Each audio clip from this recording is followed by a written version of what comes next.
আমাদের পুজো কম, মন খারাপকে দূরে রেখে সাজুগুজু করে বেরিয়ে পড়েছি। ওয়াও, এটাও ভালো লাগছে। Hey guys, good morning. আমি Tanushree, welcome back to my YouTube channel Tanushree vlog. তো মর্নিং বলছি, এখন বাজে 5টা।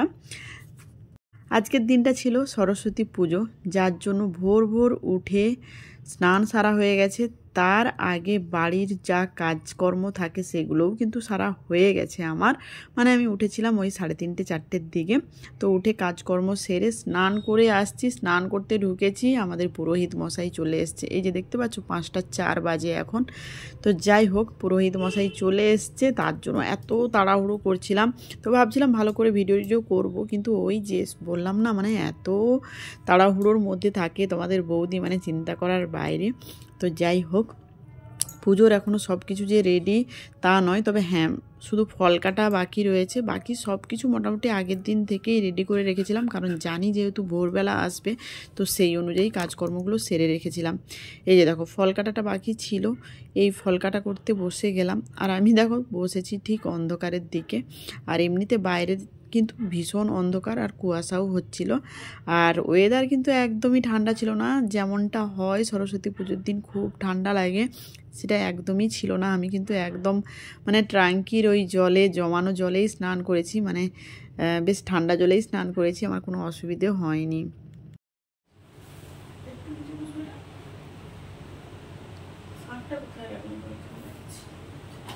শাঁখ বাজাতে হবে।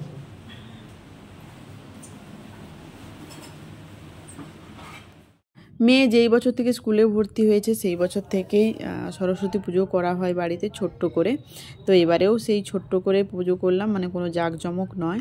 তো পুজো শুরু হয়ে গেছে, আর এই যে দেখো আমার মেয়েটাও স্নান করে এসে বসে গেছে পুজোতে। আর ওই যে দেখো, একে সব সময় এরকম চটকাতে থাকি, আমার কাছে পুতুল পুরো আমার মেয়ে, ওকে সবসময় এরকম চটকাই খাই।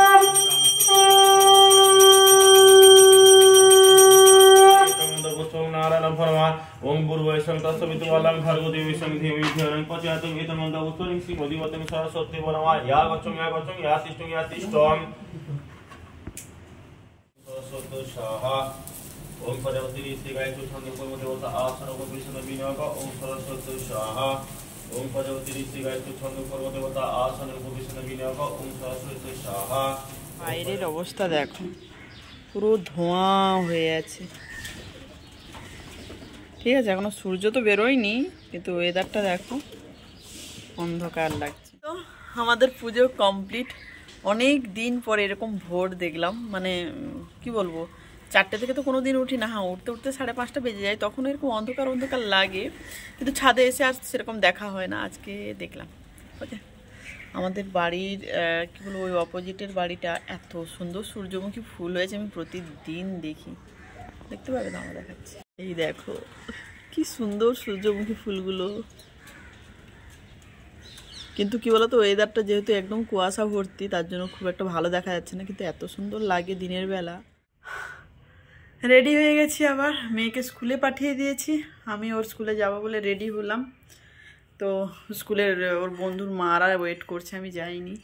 তো যাই হোক, মনটা না ভীষণ খারাপ হয়ে গেছে। ও মানে কি বলবো, মেয়েকে শাড়ি পরিয়ে টরিয়ে সব রেডি করে দিয়েছি। যখন ঘড়ি পরাতে গেছি, ওর ঘড়িটা পাচ্ছি না, ফার্স্ট ট্র্যাকের স্মার্ট ওয়াচটা পাচ্ছি না। তো এতটাই মন খারাপ লাগছে যে এত টাকার ঘড়ি পাচ্ছি না, মানে বুঝতে পারছি না কি হলো ব্যাপারটা। মানে যেখানে থাকে ওখানেই রাখা হয়, পুরো বাড়ি মানে তন্ন তন্ন করে খুঁজলাম। ভাবছিলাম আমরা একটু ঘুমোবো পুজো হওয়ার পরে, কিন্তু সিরিয়াসলি বলছি পুরো খুঁজলাম, কোথাও পাচ্ছি না। তো যাই হোক, আজকের দিনে এই আমার বেডের অবস্থা বিচ্ছিরি হয়ে আছে। আজকের দিনে এরকম একটা মানে মন খারাপ ভাবাই যাচ্ছে না। তো যাই হোক, মন খারাপকে দূরে রেখে সাজুগুজু করে বেরিয়ে পড়েছি, এখন যাব স্কুলে। চল। তোমরা মেয়েকে শাড়ি পরা অবস্থায় দেখবে বলেছিলে, এই যে ছোট্ট করে একটু দেখিয়ে দিলাম। কারণ কি বলো তো, মেয়ে ভিডিওতে একদমই আসতে চায় না। আজকেও বলেছিল না, আমার শরম লাগে, আসবো না। স্কুল থেকে বাড়ি ফিরেছি, তারপরে দেখলাম আবার পুরোহিত মশাই চলে এলো। কিসের জন্য বলো তো, এই যে ঘট বিসর্জন দেওয়ার জন্য। তো সেখানে এসে আবার একটুখানি পুজোতে লেগে গেলাম। মানে সারাদিন আজকে খাওয়া দাওয়া কিছু নেই।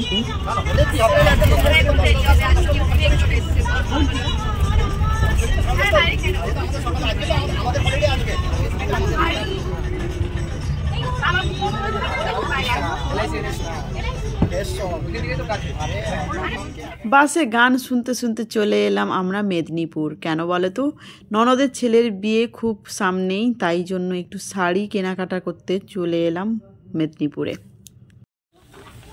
এই রেড পড়বে নাকি? রেড পড়বে, সে এখানে পিঙ্ক পরেছে, একটা রেড পড়বে, একই জিনিস। না, এটা একদম ভালো লাগছে না, একদম ভালো লাগছে না, এটা একদম জঘন্য। না, এটা পড়বে না, এটা বাদ দিয়ে অন্য কালার নাও। এইটা তো ভালো লাগছিল গো, এই কালারটা। কি বলছো?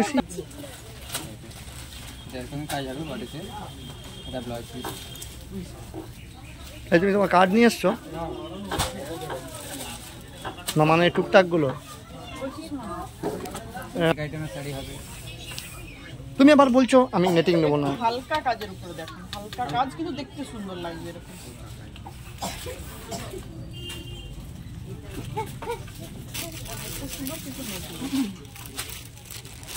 তো নেটিং হলে কোনো অসুবিধা নেই, তোমার তো মানে ডিসেন্ট। ওয়াও, এটাও ভালো লাগছে, তবে একটু অন্য কালার দেখো দেখি, এই টাইপের কালার যদি থাকে। এই আমি কি বলছি, চলো মেদিনীপুর যখন চলেই এসছি, এক ঝলক তোমাদেরকে মেদিনীপুরের পুজোটা দেখিয়ে দিই। মানে আমি আগেও এসছি, এটা ফার্স্ট নয়। মেয়ে যখন ছোট ছিল তখনও হাজব্যান্ডের অফিসে আসতাম, খাওয়া দাওয়া থাকতো, তো অনেক বছর তারপরে আর আসা হয়নি। তো এতটাই মাইক বাজতো, এতটাই বক্স জোরে জোরে বাজতো, মানে বাচ্চা আর বয়স্কদের মানে এলে এখানে অবস্থা খারাপ হয়ে যাবে। তো আমার মেয়ের না বুকে মানে হাত দিয়ে রাখতাম, এত জোরে মানে বক্স বাজতো এরকম। তো যাই হোক, এখানে বিভিন্ন থিমের পুজো হয়, আর কি বলবো, খুব কমিক্স লেখা থাকে, মানে পার্টি পলিটিক্সগতভাবে পুজোটা হয় বেশিরভাগ। তো যাই হোক, এগুলো মানে মজার বেশ কমিক্স লেখা থাকে। তো যাই হোক, এই যে এলাম, আর ভীষণ ভিড় ছিল। মানে সরস্বতী পুজো দেখতে হলে মেদিনীপুরেই আসতে হবে, বুঝলে। এখানেই যত কি বলবো, যে বলে না সরস্বতী পুজো মানে বাঙালিদের ভ্যালেন্টাইন্স ডে, মেদিনীপুর এলে সত্যিই বোঝা যায় সেটা। ওই যে বাসে আসছিল না ছেলেগুলো, সব এখানেই আসছিল। আমার কাঁধে মাথা রাখলে পৌরসভা আপত্তি করবে না তো ফেলে পড়বে। উল্টো পাল্টা বলো না, বলো না এখন। ওকে এ করবে সব এখন, আরে ওটা লেখা থাকবে কে করে।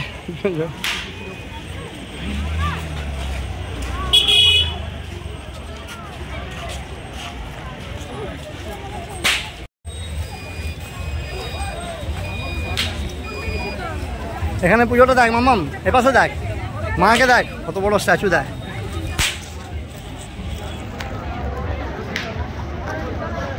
এদিকে দেখো একটু কুটু, ওই দেখবে তো। এটা আমাদের পুজো রে বাবা, আমাদের অফিসের পুজো হবে না বাবা। চলো, এইটা হচ্ছে মিস্টারের অফিসের পুজো। তো চলো এখানে ইতি বলছি আজকের মতো, টাটা বাই বাই, ফিরে আসছি নেক্সট ভিডিও নিয়ে।